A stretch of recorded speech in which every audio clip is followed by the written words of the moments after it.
Well, hello everybody. I'm Michelle Jewels-Parsons, End of Life Companion, and welcome to our new series talking about death, conversations about death. We want to raise topics and talk about things that we're not currently talking about. So my idea is that once a month I'm going to find somebody very interesting to talk to that is currently working in the field of death and dying and life. And today I am absolutely thrilled to introduce a really amazing woman, Helen Roberts. And I'm going to ask Helen just to introduce yourself to all of our viewers and followers and tell us a little bit about yourself. Thank you very much, Michelle. That's a very kind introduction.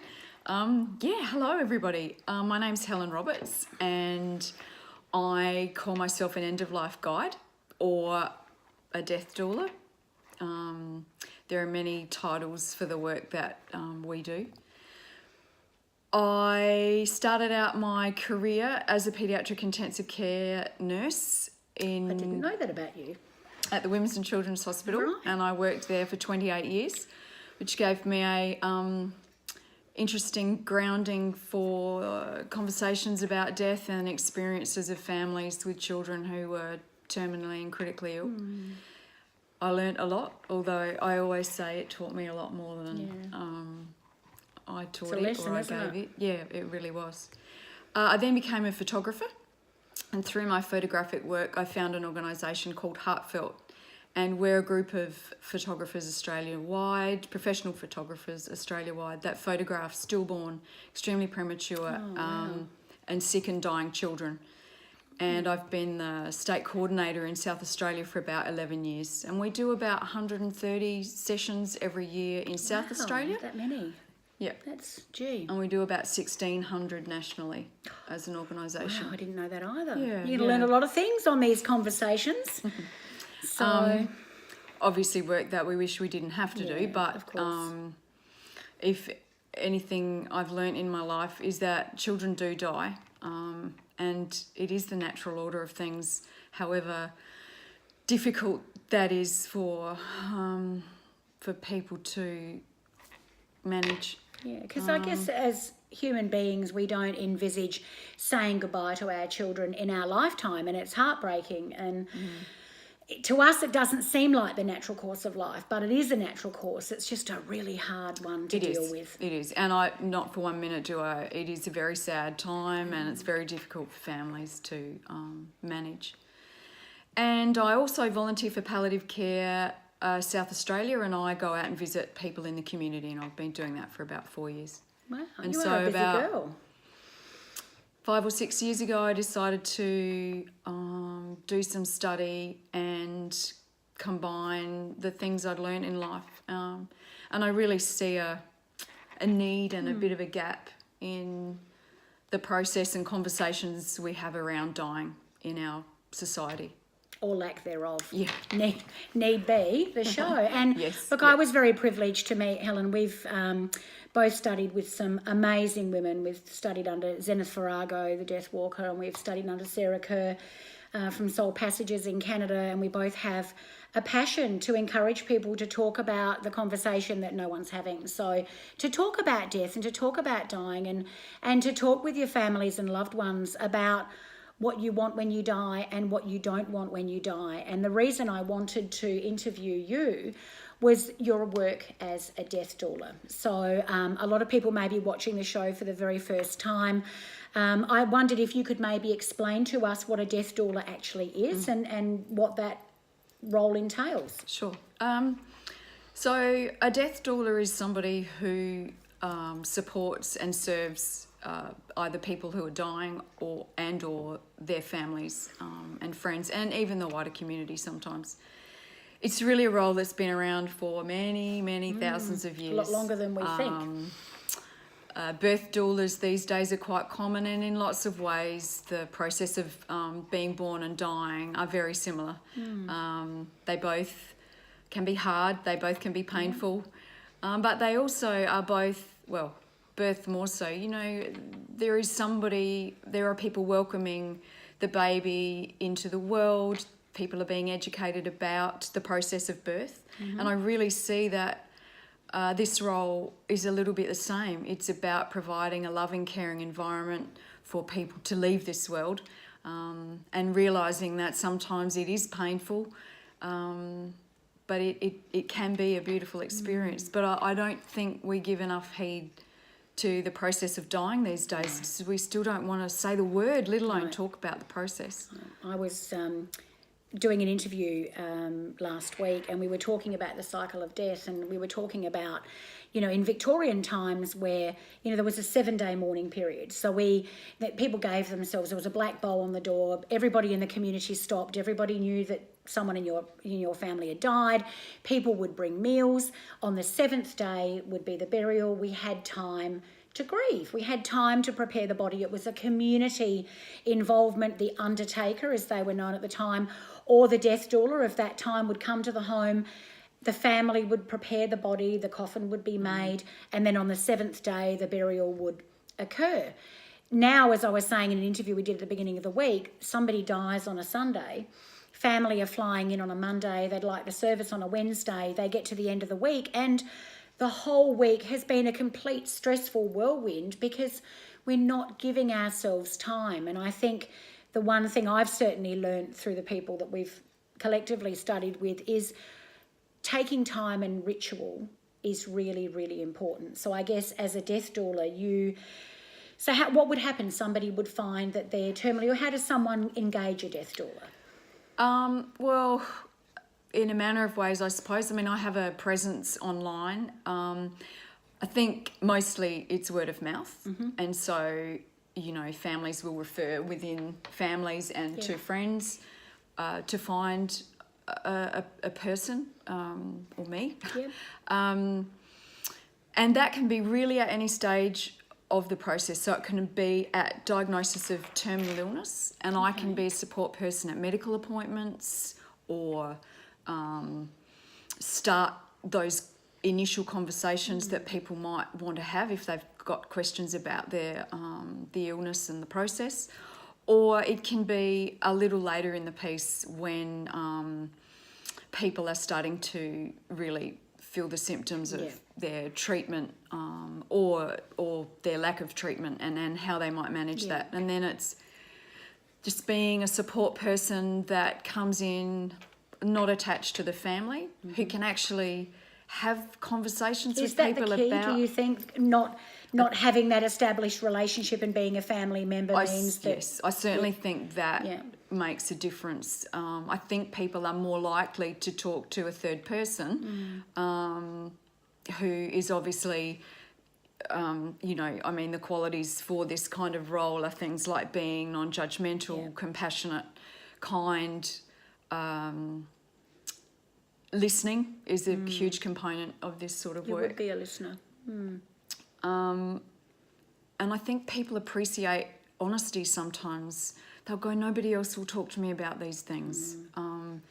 It's still a bit of a taboo subject, isn't it? People just don't feel comfortable about death, and if you're dying and you can't talk about end of life and what you want, that's a big problem in our community. It is. I think. I had a client call on the phone, and she said to me, I'm looking after my husband. I have been for 3.5 years. Wow. I know he's going to die soon. I want you to tell me what dying looks like.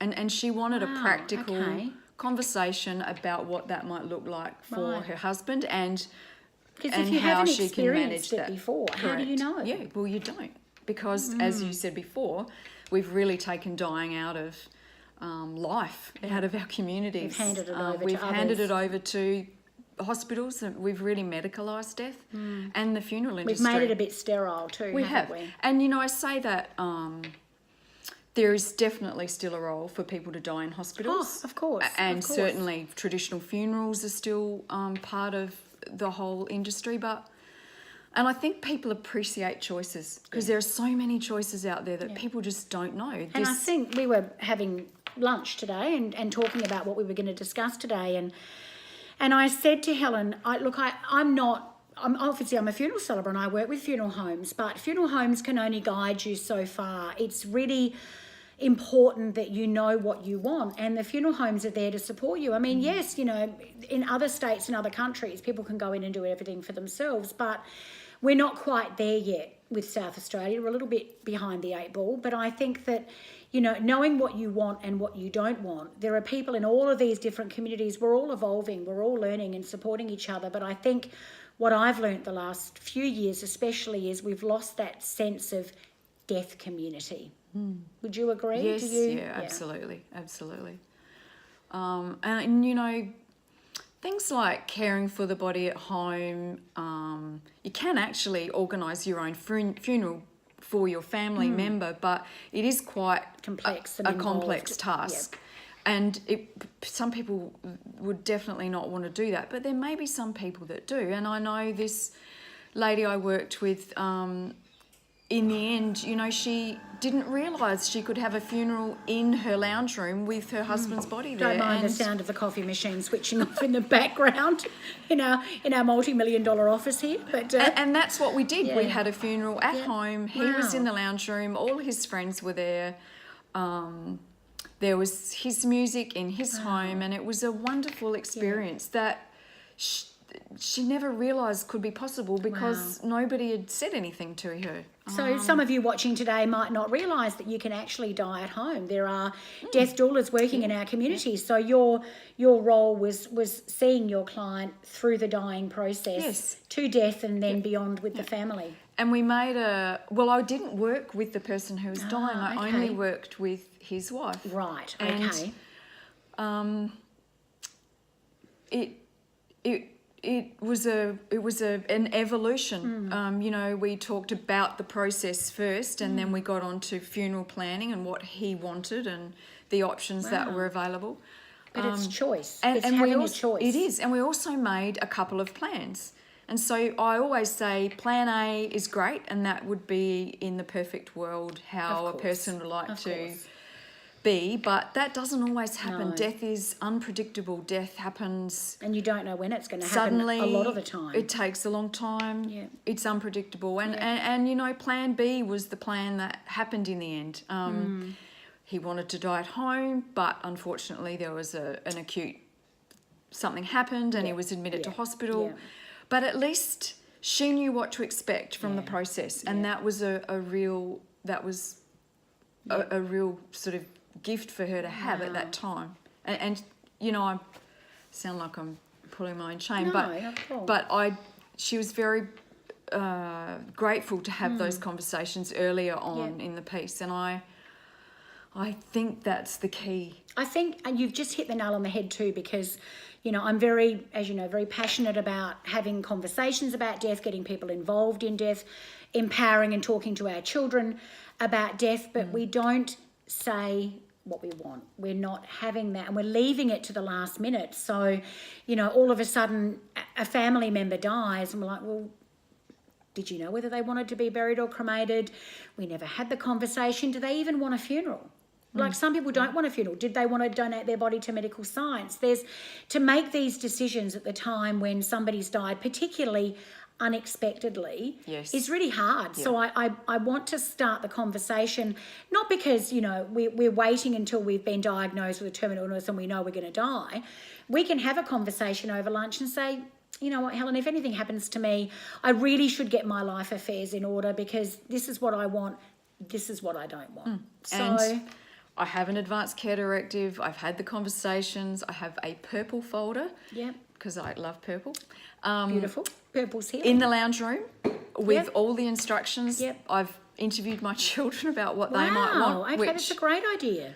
Was how were they when you broached the... well, I guess they've lived with was it me for a awkward? long time, Okay. and so they weren't surprised, Yep. and there was much giggling. But you know, I learnt things about both of them. Okay. That, and goodness me, I mean, the loss of a child, the death of a child, is one of the hardest griefs anybody faces in their lives. However, if either of them die, I know, you know, what they really, really want. You know, and I said, what kind of clothing would you like to be buried in? And look, some people don't care, but others do. you know, my daughter said, oh, I think in my fitness gear, Mum. And then halfway through the conversation, she said, No.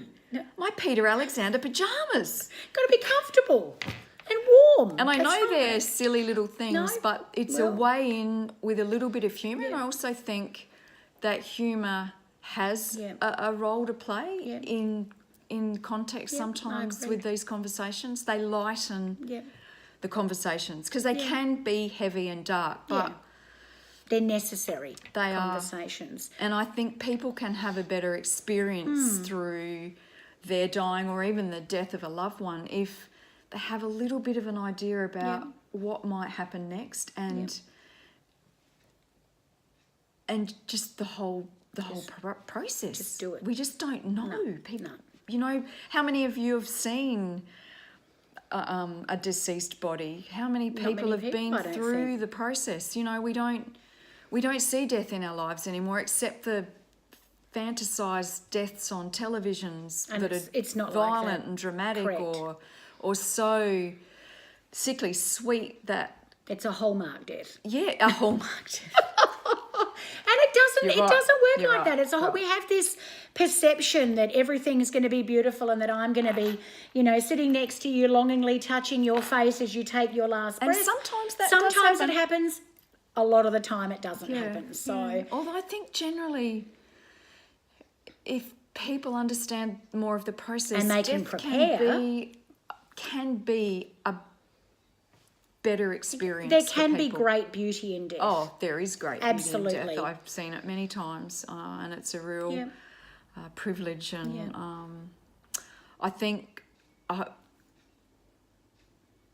I think what I would like to be in my death is a teacher to show people how it can be done. Now, I can say that I'm healthy and well, and I don't really know what's going to happen in the end, but I have seen people... We've got this on video now to show your family. Who've died Yeah.